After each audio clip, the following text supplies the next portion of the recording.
अस्सलाम वालेकुम दोस्तों, कैसे हो? उम्मीद है कि सब खैरियत से होंगे। अल्लाह आप लोगों को ऐसे ही खुश रखे। सरकार दो आलम सल्लल्लाहु अलैहि वसल्लम की पूरी जिंदगी पर बनने वाली वीडियो सीरीज जिसका नाम मोहम्मद सब के लिए है सल्लल्लाहु अलैहि वसल्लम, ये उसका 27वां हिस्सा यानी पार्ट 27 है। थोड़ा हम रिकैप कर लेते हैं कि हमने 26वें हिस्से में क्या सुना, लेकिन उससे पहले एक ज़रूरी बात मैं आपको बता दूं कि कल इतवार यानी संडे को हमारा कोई वीडियो नहीं आएगा, इसलिए आप कल इंतज़ार न करें। इंशाअल्लाह पीर को यानी मंडे को इसका 28वां हिस्सा आपके सामने हाजिर होगा। ठीक है, तो 26वें हिस्से में हमने सुना कि कैसी कैसी चालें मक्का वाले चल रहे थे। वो दिन रात यही सोचने लगे थे कि इस्लाम की आंधी को कैसे रोका जाए। उन्होंने हज से पहले प्लानिंग की, प्रोपेगेंडा तैयार किया, लोगों को मिल मिलकर समझाया, लेकिन बात नहीं बनी। फिर हजरत हमजा ने इस्लाम को कबूल किया रजी अल्लाह तआला अन्हु। फिर हजरत उमर रजी अल्लाह तआला अन्हु जैसे बहादुर, जो कि ईमान वालों को सताने में उन्होंने कभी कमी नहीं की, वो भी एक दिन हुजूर के कत्ल के इरादे से चले, नाउज़ुबिल्लाह। रास्ते में हजरत साद से मुलाकात हुई। हजरत साद ने बताया कि उमर पहले अपने घर की खबर लो, इस्लाम तुम्हारे घर में पहुंच गया है, तुम्हारी बहन ने इस्लाम कबूल कर लिया है। ये सुनकर तैश में आ गए। वो सीधे घर पहुंचे, बहन और बहनवई को खूब मारा पीटा, लेकिन ईमान के सामने हार बैठे। कलाम पाक को सुना, अल्लाह ने दिल के अंधेरी दुनिया में ईमान का चिराग रोशन किया। कलाम पाक सुनकर रोने लगे और इस्लाम को कबूल किया। चलिए अब आगे सुनते हैं। ईमान कबूल करने के बाद हजरत उमर रजी अल्लाह तआला अन्हु हुजूर पाक सल्लल्लाहु अलैहि वसल्लम के पास दारे अरकम के दरवाजे पर पहुंचकर हजरत उमर ने खुद दस्तक दी। सहाबा इकराम जो अंदर मौजूद थे, उन्होंने हजरत उमर रजी अल्लाह तआला के हाथ में नंगी तलवार देखकर दरवाजा खोलने में तामुल किया, यानी आगे पीछे हुए कि दरवाजा खोले या नहीं। और हुजूर पाक सल्लल्लाहु अलैहि वसल्लम से अर्ज किया कि हुजूर उमर नंगी तलवार लेकर बाहर दरवाजे पर खड़ा है, क्या करें? हुजूर ने इत्मीनान से फरमाया कि दरवाजा खोल दो, उसे आने दो। हजरत हमजा रजी अल्लाह तआला भी वहां पर मौजूद थे। उन्होंने भी कहा कि आने दो, अगर उमर का इरादा नेक है तो खैर, वरना उसी की तलवार से उसका सर उड़ा दिया जाएगा। चुनांचे दरवाजा खोला गया। हजरत उमर रज़ी अल्लाह तआला अंदर दाखिल हुए। हुजूर पाक सल्लल्लाहु अलैहि वसल्लम ने उनको घर में दाखिल होते हुए देखा तो आगे बढ़े और हजरत उमर का दामन पकड़कर कहा और जोर से झटका और फरमाया कि उमर, क्या तू बाज नहीं आएगा? हजरत उमर ने जवाब दिया, या रसूल अल्लाह, मैं ईमान लाने के लिए हाजिर हुआ हूं। हुजूर पाक सल्लल्लाहु अलैहि वसल्लम ने ये सुनते ही खुशी और मसरत से नाराए तकबीर बुलंद किया, बुलंद आवाज में अल्लाहु अकबर कहा। और जो साथ में तमाम सहाबा जो उस वक्त दारे अरकम में मौजूद थे, सब ने जोर से इस कदर अल्लाहु अकबर कहा कि मक्का की पहाड़ियां गूंज गई। और फिर हुजूर पाक सल्लल्लाहु अलैहि वसल्लम ने हजरत उमर को देखकर मुस्कुराया और इस एक मुस्कुराहट ने उमर को सब कुछ दे दिया। हिदायत, सादत, बरकत, कामयाबी सब कुछ हजरत उमर को मिल गई। जो हुजूर को कत्ल करने चले थे, आज हुजूर के गुलाम बन गए। हजरत हमजा रजी अल्लाह तआला अन्हु, हजरत उमर रजी अल्लाह तआला अन्हु के इस्लाम लाने की वजह से आप सल्लल्लाहु अलैहि वसल्लम को और इस्लाम को ताकत मिल गई। और उधर मक्का वाले खुशखबरी के इंतजार में थे। वो तो सोच रहे थे कि उमर ने मोहम्मद का काम तमाम कर दिया होगा, अभी खदीजा की रोने की आवाजें सुनाई देगी, अबू बकर व अली की चीखें सुनाई देगी, ईमान वाले अपना सीना पीट रहे होंगे। कितना जमाना हो गया हम परेशान हैं, आज उमर की गैरत ने हमारा काम कर दिया होगा। मगर कुदरत उनके इरादों पर और उनकी खुशफहमी पर हंस रही थी। गोया कुदरत यूं कह रही थी कि अरे नादानों, तमन्नाओं के जिन कमजोर खिलौनों से तुम अपने दिल को बहला रहे हो, वो बहुत जल्द टूटने वाले हैं। तुम्हारे उम्मीदों के बाग उजड़ तो सकते हैं, मगर लहलहा नहीं सकते, क्योंकि मोहम्मद से जंग खुद खुदा से जंग है। हजरत उमर रजी अल्लाह तआला अन्हु ईमान लाने के बाद सीधा अबू जहल के घर पहुंचे और दरवाजे पर दस्तक दी। वो दुश्मन इस्लाम बाहर आया और बड़ी खंदा पेशानी से झुककर हजरत उमर का वेलकम किया, अहलन सहलन मरहबा, और काम के बारे में पूछा, उमर काम हो गया? हजरत उमर रज़ी अल्लाह अन्हु ने फरमाया कि हाँ, खुदा का शुक्र है काम हो गया, मैं ईमान ले आया, मैं मुसलमान हो गया और हुजूर पाक सल्लल्लाहु अलैहि वसल्लम को यानी मोहम्मद को रसूल मानता हूं।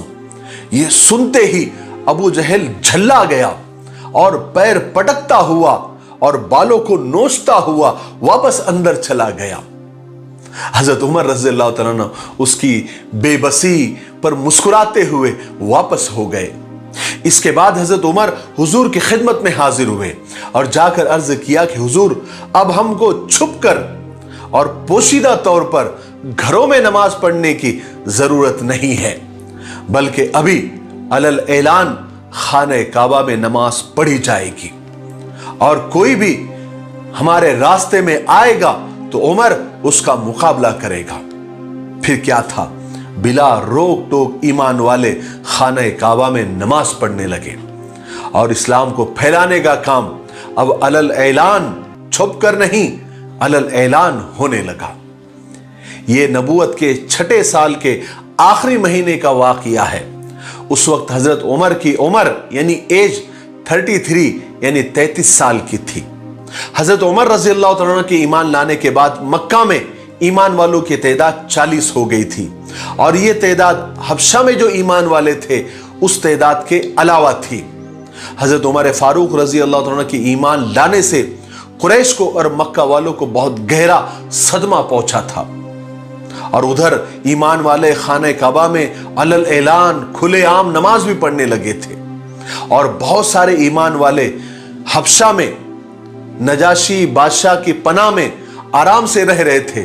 उन पर मक्का वालों का कोई जोर भी नहीं चलता था और इधर हजरत हमजा और हजरत उमर की वजह से मक्का में ईमान वालों पर वो बिला डर और खौफ के हाथ भी नहीं डाल सकते थे।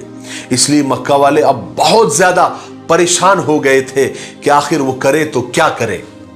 चुनांचे कुरैश ईमान वालों की इस बढ़ती हुई तादाद और उनकी फतेह को हाथ बांधकर नहीं देख रहे थे, बल्कि वो अपनी कोशिशों में लगे हुए थे और तरह तरह की तरकीबें सोचते रहते थे जिससे ईमान वालों की बढ़ती तादाद को रोका जा सके और जो ईमान ला चुके हैं वो किसी तरीके से नबी की पैरवी करना छोड़ दे, क्योंकि सिर्फ 4 हफ्तों में 4 बड़े बड़े धक्के और धचके मक्का वालों को लगे थे। एक हजरत हमजा का इस्लाम लाना, फिर हजरत उमर का इस्लाम लाना, फिर आप सल्लल्लाहु अलैहि वसल्लम का मक्का वालों के सारे ऑफर को ठुकरा देना और फिर बनु हाशिम और बनु अब्दुल मुत्तलिब ने मिलकर हुजूर की हिफाजत की जो कसम खाई थी, ये 4 ऐसे बड़े बड़े धचके थे, ऐसे 4 बड़े बड़े धक्के थे जो मक्का वालों को अभी ताजा ताजा लगे थे, जिससे वो बेहद परेशान थे। इसी मकसद से वो एक मर्तबा फिर जमा हुए, एक बड़ी मीटिंग की और इस मीटिंग में मोहम्मद सल्लल्लाहु अलैहि वसल्लम का, उनके तमाम मददगारों का मुकाबला करने के लिए नई नई स्कीमों पर, नए नए प्लान्स पर गौर व खौस किया गया। काफी सोच और विचार के बाद उन सब लोगों ने यह तय किया कि अब मोहम्मद को और उनके साथियों को तकलीफें देकर, कत्ल गारत गिरी कर कर उनको कोई फर्क नहीं पड़ रहा है।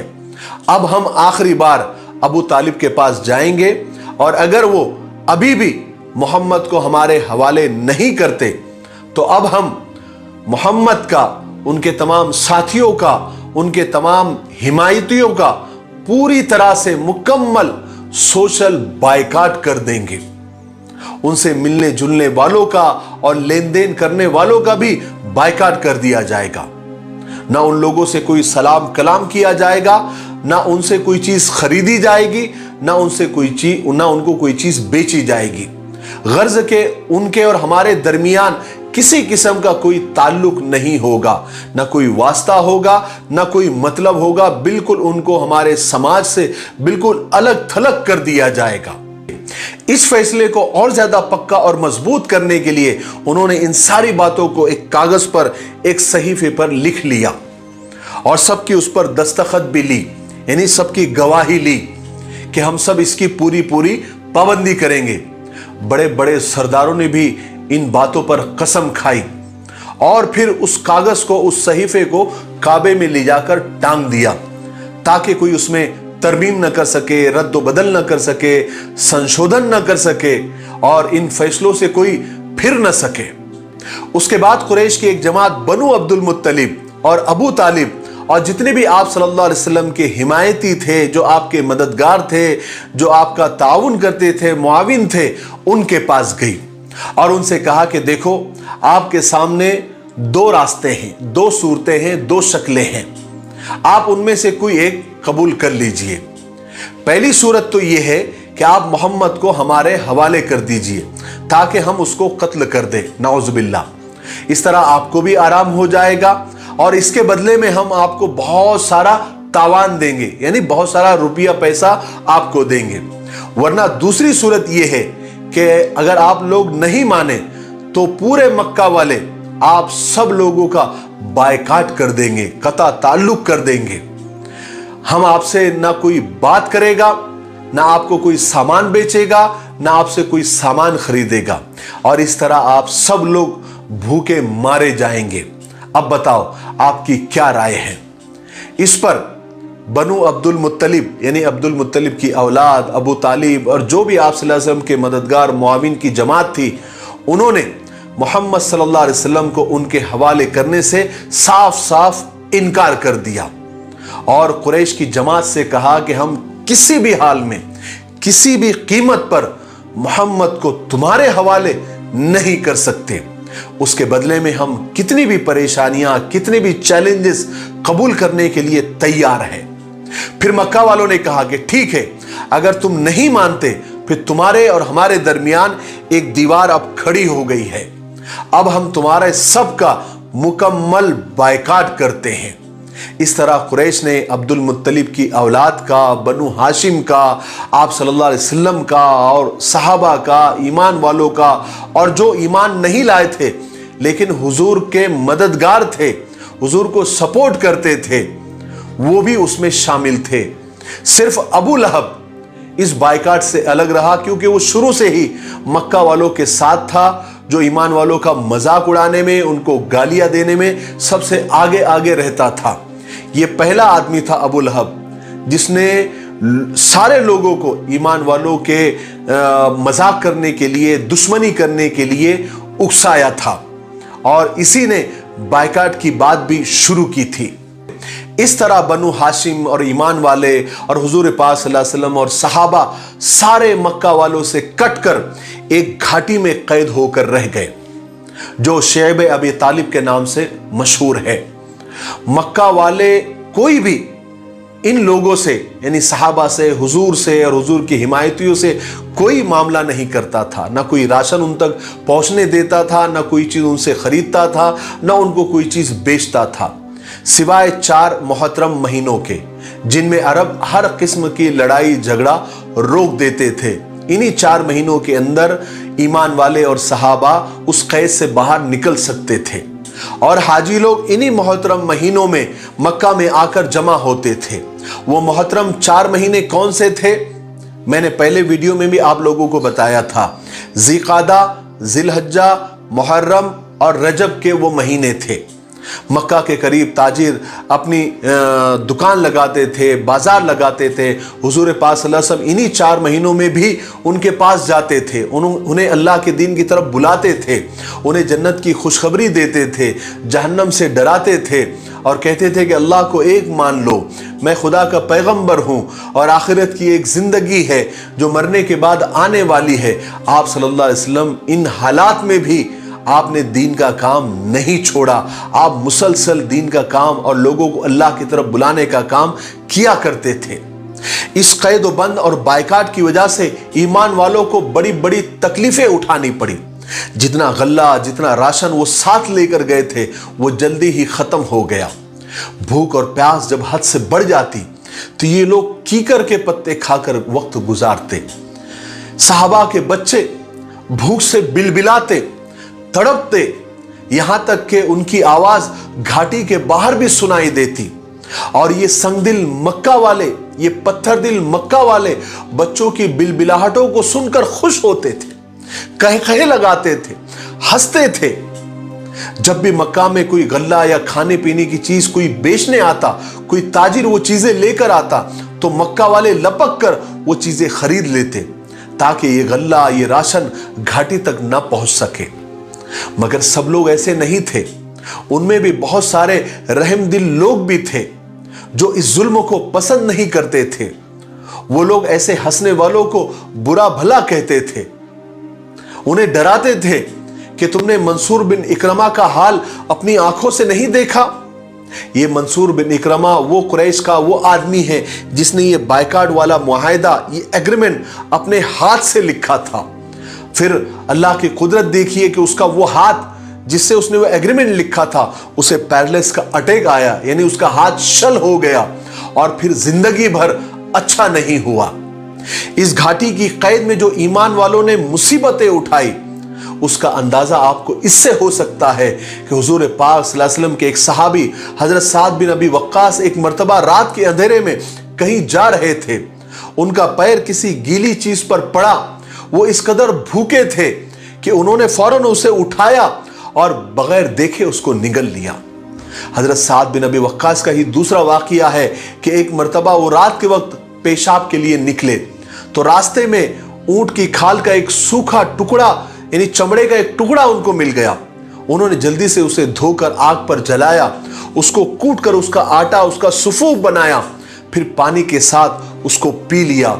ऐसी कई रातें सहाबा ने गुजारी। बायकाट की मुद्दत बढ़ती चली जा रही थी, लेकिन बनु हाशिम, बनु अब्दुल मुत्तलिब, हुजूर पाक सल्लल्लाहु अलैहि वसल्लम और सहाबा निहायत हिम्मत के साथ इस मुसीबत का मुकाबला करते रहे। उन्होंने इस हालत में भी, इस मुसीबत में भी, इस भूख और प्यास की शदीद हालत में भी आप सल्लल्लाहु अलैहि वसल्लम की तरफ से कोई गफलत नहीं बरती और ना आपको कुरैश के हवाले करने पर वो तैयार हुए। आप सल्लल्लाहु अलैहि वसल्लम के चहीते चचा अबू तालिब आप सल्लल्लाहु अलैहि वसल्लम का पूरा ख्याल रखते, आपके बराबर में लेटते ताकि आपकी हिफाजत कर सके। अगर चचा अबू तालिब को कहीं काम पर जाना भी होता या कहीं किसी और मकसद से बाहर निकलते या हुजूर से अलग होते तो अपनी औलाद में से किसी को उनके पास छोड़कर जाते ताकि उनकी जगह वो आप सल्लल्लाहु अलैहि वसल्लम की हिफाजत कर सके। जिनका बायकाट किया गया था, यानी बनु हाशिम, बनु अब्दुल मुत्तलिब, आप सल्लल्लाहु अलैहि वसल्लम और सहाबा, इनके जो रिश्तेदार थे वो थोड़ी थोड़ी इनके साथ हमदर्दी किया करते थे और छुप छुप कर उनके पास खाना पहुंचा दिया करते थे। अगर ये रिश्तेदार बाहर के अगर ऐसा ना करते तो बहुत जल्दी बहुत सारे लोग भूख से मर जाते। ऐसे में ही एक शख्स हकीम बिन हिजाम भी थे। वो अपनी फूफी उम्मुल मोमिनीन हजरत खदीजा रज़ी अल्लाह तआला के पास खुफिया तरीके से छुपकर खाना पहुंचा दिया करते थे, जिसको अम्मा जान हजरत खदीजा रज़ी अल्लाह तआला लोगों में तकसीम कर दिया करती थी। इस तरह हिशाम बिन अम्र भी ऐसे एक शख्स थे जो ऊँटों पर खाना और कपड़ा लाद कर रात के वक्त उस घाटी के करीब लेकर आते और जब बिल्कुल घाटी के करीब पहुंच जाते तो ऊंट को घाटी की तरफ हाँक दिया करते थे और इस तरह तमाम सामान इन मजबूर और बायकाट किए हुए लोगों तक पहुंच जाता था। जब अम्र बिन हिशाम या फिर हकीम बिन हिजाम की ये बातें कुरैश तक पहुंची तो उन्होंने उनको भी बहुत तकलीफें दी, लेकिन फिर भी उन्होंने ये मदद का सिलसिला बंद नहीं किया। आज के लिए इतना काफी है, इसलिए आज हम यहीं पर रुकते हैं क्योंकि वीडियो अब ज्यादा लंबा हो रहा है। आने वाले 28वें हिस्से में यानी पार्ट 28 में हम सुनेंगे कि ये बायकाट कब तक चला, कितने साल चला और कितने सालों तक आप उस घाटी के अंदर बंद रहे और फिर अल्लाह की कैसे मदद आई और किस तरह से ये बायकाट खत्म हुआ और आप घाटी से बाहर निकले। उसके बाद और एक बहुत बड़ी मुसीबत अल्लाह के रसूल सल्लल्लाहु अलैहि वसल्लम का इंतजार कर रही थी, वो क्या थी वो इंशाअल्लाह हम पार्ट 28 में यानी 28वें हिस्से में सुनेंगे। तब तक आप थोड़ा इंतज़ार करें और इन सीरीज़ के वीडियो को आप ज़्यादा से ज़्यादा शेयर करें और ज़्यादा से ज़्यादा कमेंट करें और हमारी हिम्मत और हौसले को और बढ़ाएं, ताकि हम उतनी ही शिद्दत से जिस तरह अभी काम कर रहे हैं उसी तरह शिद्दत से हम आगे भी काम करते रहें। तब तक मेरे लिए, पूरी उम्मत के लिए और पूरी इंसानियत के लिए खैर और भलाई की दुआ करते रहे। अस्सलामु अलैकुम व रहमतुल्लाहि व बरकातुहू।